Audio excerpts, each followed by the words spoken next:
Shalom buat saudara-saudara kami dimanapun berada, selamat pagi dan salam sehat.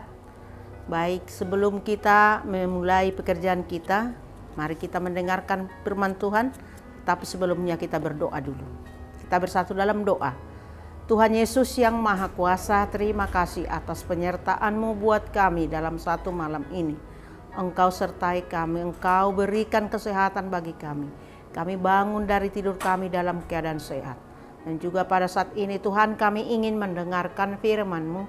Kiranya firman-Mu ini menjadi kekuatan kami di kala kami melanjutkan pekerjaan kami. Kuatkan iman kami Tuhan, supaya kami tetap dengan tenang dan juga kuat untuk menghadapi segala sesuatu yang kami hadapi. Terima kasih Bapa di surga. Amin.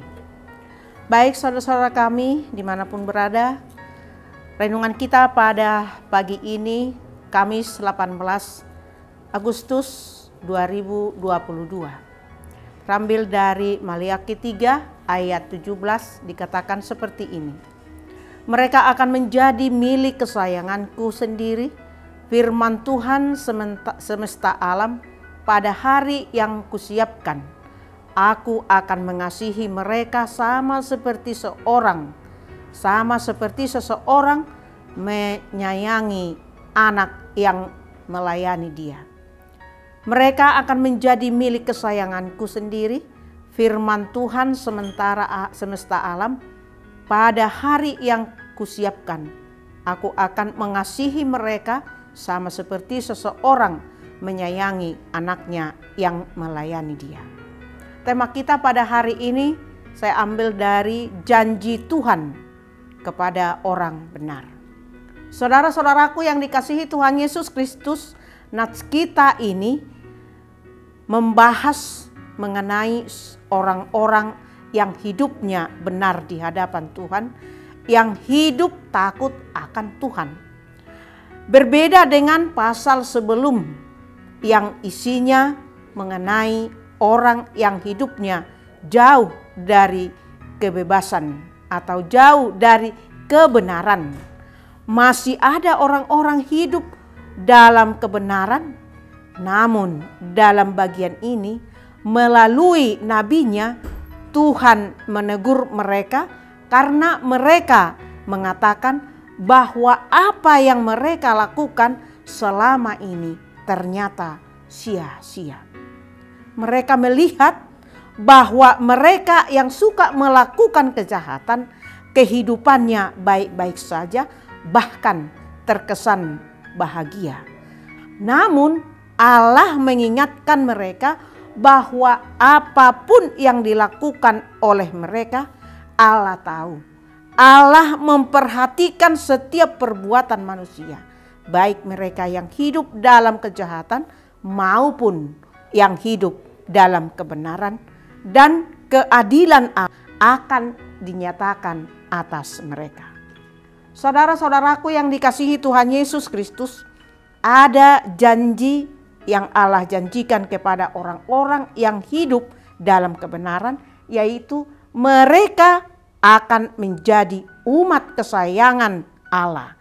Allah akan mengasihi dan juga menyayangi mereka. Akan tetapi atau akan tiba harinya, mereka akan melihat perbedaan antara yang melakukan dan hidup dalam kebenaran, yaitu orang yang beribadah kepada Allah dan orang yang tidak beribadah kepada Allah, orang fasik. Allah akan membuktikan kebenaran itu sendiri, yaitu perbedaan antara orang yang berbuat kebesaran atau yang berbuat kebenaran dan yang tidak. Allah tahu apa saja yang dilakukan oleh setiap orang. perlu diingatkan bahwa orang yang melakukan kejahatan akan menerima konsep atau konsekuensi perbuatan jahatnya. Mereka tidak luput dari hukuman walaupun hukuman itu belum diberikan sekarang. Saudaraku yang dikasihi Tuhan Yesus, terkadang kita iri terhadap mereka yang hidupnya baik-baik saja dan bahagia. Terlebih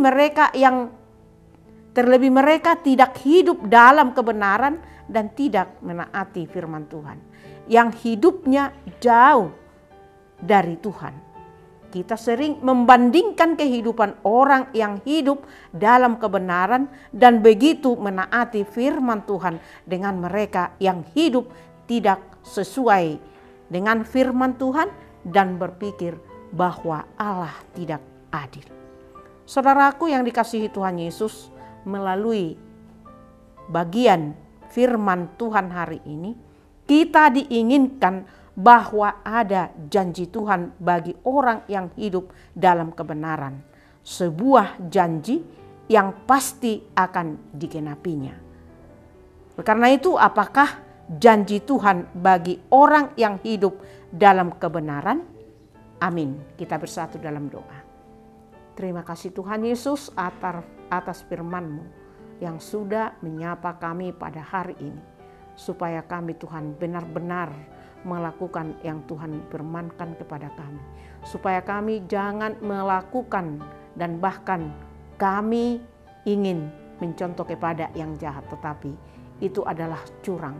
Bahkan itu Tuhan mengatakan itu tidak baik. Tetapi kami, supaya kami selalu melihat apa yang baik, dan itulah yang kami tiru dari orang-orang yang bisa kami lihat.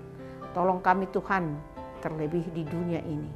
Begitu pintarnya iblis yang menggoda kami.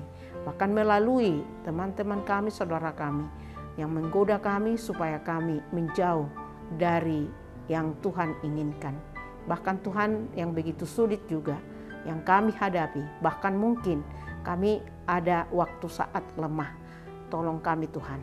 Jangan kami sampai jatuh dan jangan kami sampai menjauh dari-Mu. Tetapi tolong kami, kuatkan iman kami menghadapi segalanya apa yang kami hadapi. Dan juga terima kasih firman-Mu yang sudah menyapa kami.